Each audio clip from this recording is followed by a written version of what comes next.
दादी ने और बुआ जी ने आखिर क्यों माफ़ी मांगी राधिया से। ड्रामा मानती सुंदर की आने वाली एपिसोड्स होने जा रही हैं बहुत ही मज़ेदार। आने वाली एपिसोड्स में हम देखेंगे कि राधिया जो कि सब सुन लेती है दादी और बुआ जी की बातें, वो कहती है दादी जी मुझे आपसे ये उम्मीद नहीं थी। दादी और बुआ जी जब बातें कर रही होती हैं और कह रही होती हैं कि आज सुबह नाश्ते के टेबल पर जो तमाशा हुआ है, दादी कहती है मैं तो ये सोच रही थी कि राधिया चुपचाप घर छोड़कर चली जाएगी, लेकिन वो तो बहुत ढीठ है, मुझे नहीं लगता वो इतना आसानी से जाएगी। बुआ जी कहती हैं हाँ माँ मुझे भी ऐसा ही लगता है, वो इतना आसानी से हमारी जान नहीं छोड़ने वाली, आप ये सब मुझ पर छोड़ दें, मैं कुछ भी करके उसको इस घर से निकाल दूंगी। एकता भाभी जो कि पास ही से गुजर रही होती हैं वो उन दोनों की बातें सुन लेती हैं। वो अंदर आ जाती हैं, कहती हैं दादी जी आप क्या कह रही थी, आप राधिया को घर से निकालना चाहती हैं और बुआ जी आप भी शायद ऐसा ही चाहती हैं, आखिर राधिया ने आपका क्या बिगाड़ा है, आप ऐसी बातें क्यों कर रही थी। दादी और बुआ जी कहती हैं नहीं हमने ऐसी कोई बात नहीं की और ना ही हम राधिया के बारे में बात कर रहे थे, हम तो वैसे ही बात कर रहे थे और तुम क्या कान लगाकर हमारी बातें सुन रही थी। एकता कहती है नहीं मैं आप लोगों की बातें नहीं सुन रही थी, लेकिन क्योंकि आप कुछ मशकूक बातें कर रही थी और मैं पास से गुजर रही थी तो मेरे कान में बात पड़ी, मैं अंदर आ गई, लेकिन मुझे आप दोनों से ये उम्मीद नहीं थी कि आप इस हद तक जा सकती हैं राधिया से बदला लेने के लिए, आखिर उसने आपका बिगाड़ा ही क्या है, मैं जाकर सब कुछ राधिया को बता देती हूँ।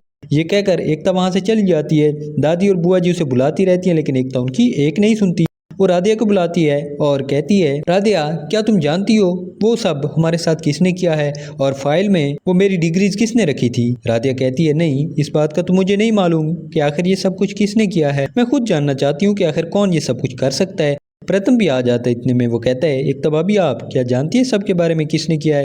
एकता कहती है हाँ मैं जानती हूँ ये सब कुछ दादी और बुआ जी ने किया है। प्रथम कहते हैं आप क्या कह रही हैं, भला वो ऐसा क्यों करेगी, आपको कोई गलत फहमी हुई होगी, वो दोनों ऐसा नहीं कर सकती। एकता कहती है मैंने खुद उनकी बातें सुनी थी, वो दोनों बातें कर रही थी और कह रही थी कि हम राधिया को निकालने के लिए सब कुछ कर रहे थे और वो तो शायद मुझे भी घर से निकालना चाहती हैं, लेकिन वो इस सब में नाकाम हुई हैं और इस सब के लिए वो अब मजीद कोई प्लानिंग बना रही थी और कह रही थी कि राधिया को बहुत जल्द घर से निकाल देंगी। और आज सुबह जो टेबल पर तमाशा हुआ था ना वो भी उन दोनों की मिली भगत थी और वो नहीं चाहती कि राधिया मजीद इस घर में रहे। राधिया कहती है लेकिन मैंने उन दोनों का क्या बिगाड़ा है। प्रथम सर मुझे भी ऐसा ही लगता है कि दादी शायद जानबूझकर बार बार मुझे ऐसी बातें करती हैं। प्रथम उन दोनों की बातें नहीं सुनता और कहता है दादी और बुआ जी कभी ऐसा नहीं कर सकती, मैं आप दोनों को उनके खिलाफ कोई भी बात करते दोबारा ना सुनूं। प्रथम तो वहां से चला जाता है। राधिया सीधी जाती है दादी और बुआ जी के पास, दादी आपने ये सब किया और बुआ जी आपने तो मुझे खुद कहा था कि मुझे ये सब करना चाहिए, आपके कहने पर वहां गई थी ना, और भाभी के बारे में भी मैं आपके कहने पर ही बोली थी क्योंकि आपने मुझे कहा था। बुआ जी कहती है मैंने कब कहा था तुम्हें। राधिया कहती है आपने खुद ही तो कहा था, आपने ही कहा था ये सब कुछ मुझे करने के लिए।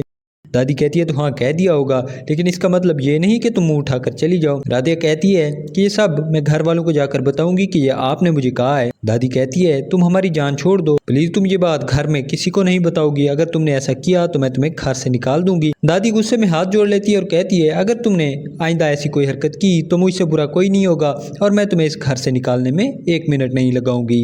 राधिया पहले तो ये समझ रही थी कि दादी डर कर ये सब कुछ कर रही है और समझ रही थी कि शायद दादी अब आइंदा ऐसा कुछ नहीं करेगी, लेकिन अब राधिया को यकीन हो गया था कि दादी इतना आसानी से राधिया का पीछा नहीं छोड़ने वाली।